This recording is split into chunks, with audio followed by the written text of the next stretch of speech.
Hello people, I am Sky Demolisher and welcome back for another From the Collection Fridays, a series where I take things from my collection and show it to you, my viewers. And this week it is my McFarlane Toys The Witcher Wild Hunt Ice Giant, and this is the Bloodied version. I believe there is a clean version of this coming out in the near future. I'm pretty sure it's on Mighty Ape already.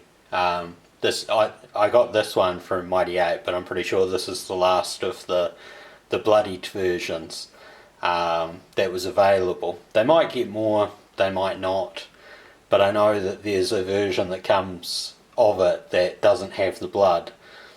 But from what I understand, it's like the exact same figure, it's just one's got blood on it and the other does not. So the box, if I can get that in the shot, which I really can't, I have to bring the camera back a bit. Box is big, open box at the front. You might just be able to see in the back where the stand was. So, you know, open to the sides, legal stuff at the bottom, and quite a nice picture on the back. It says it's got 22 moving parts. I'll take their word for it. He's a... Actually, I can't remember how tall this guy is. I did know it before. Oh wow. Oh no, there's one there. Normally there's a measuring thing in the way. I think it's like sort of around the 10 to 11 inch mark. I think that's right. So like he doesn't exactly scale well with the other Witcher figures like the Geralt and the Ciri and the Eridan that have already been released, because they're sort of, I think, between the 6 and 7 inch scale, so that puts them up to about here. And if you've played the game, you know that Geralt can like jump on the back of this guy. So I think like a 3 3/4 inch figure would probably work quite well with them. I think this particular guy would work really well with those Hobbit figures from way back when the Hobbit was released, like the ones that I did with Bilbo and Gollum, however long ago that was. That scale I think would work really well with this, because I'm pretty sure this will probably be about the same size as the Cave Troll. So as you can see, he's absolutely covered in like glistening red blood. Really nicely detailed figure. Like, if I zoom in a bit here, you can see all that detailing in like in the fur, the detailing and the ropes are, you know, around the back. Now he's an extremely heavy figure, so I'm kind of nervous about him being there, because if he topples he might smash the Lazy Susan. But you can see like all that detailing of like the leather look that they've put through the back, and you know the waistskirt thing, the bones that they're using for like armor and stuff, and that's, you know, like they did a really good job with like painting it with that sort of sticky blood look. And you know, all around a very nice figure, you know, even on the face.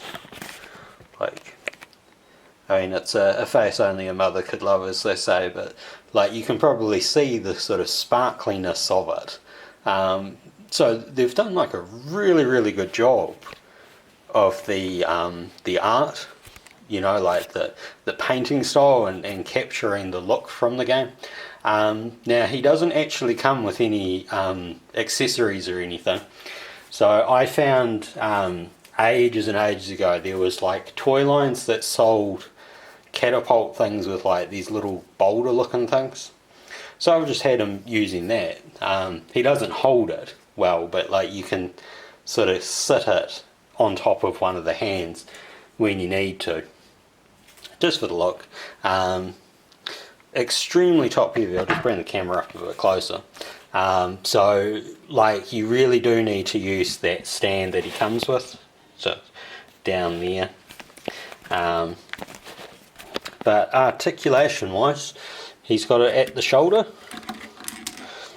at the elbow. Now they're actually quite tight joints, so when you start with this you probably want to just gently move them all.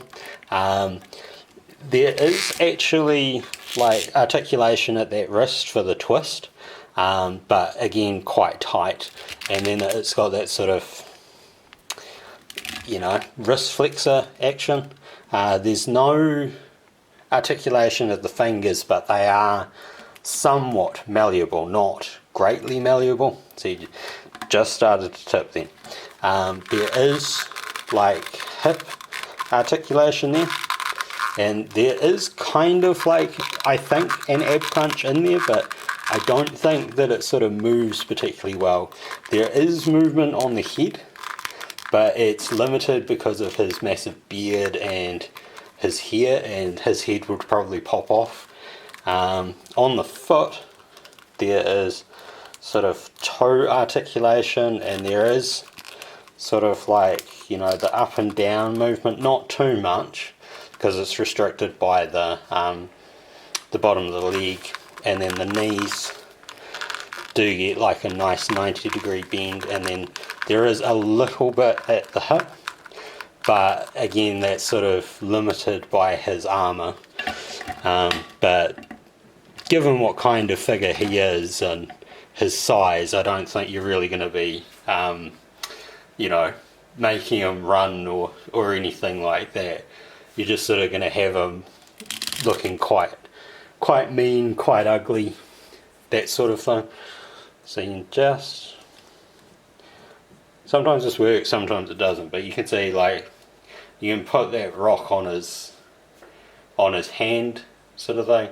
Not, it probably won't work for an actual throwing, but if you're just going to have him pose like that with a smaller witcher in front of him or something, I think if you use that, I think it's called forced perspective. You know, like they did for Lord of the Rings with like Gandalf and Elijah Wood, when they're in the same scene, like they've got the camera off at such a way that it makes them look like they're the correct heights. I think you can probably do the same sort of thing with this kind of guy.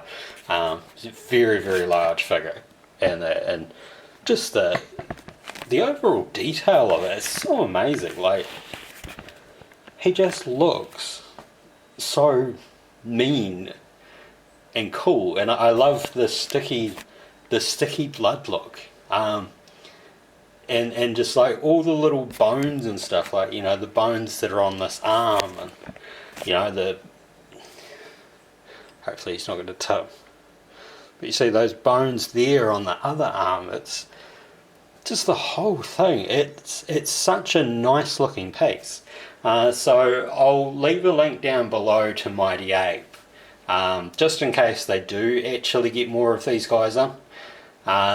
Or you might want the clean version of it, so that's without the blood, which I think, you know, like if I get the opportunity to get that one as well, I probably will, just because, like, even if you're not going to articulate him in such a way, he does have such a look that, you know, you could have him on show and people would really admire it, but like a statue, but you can actually choose the pose a bit better. So I hope you've enjoyed this, and until next time, take care of yourselves. Bye.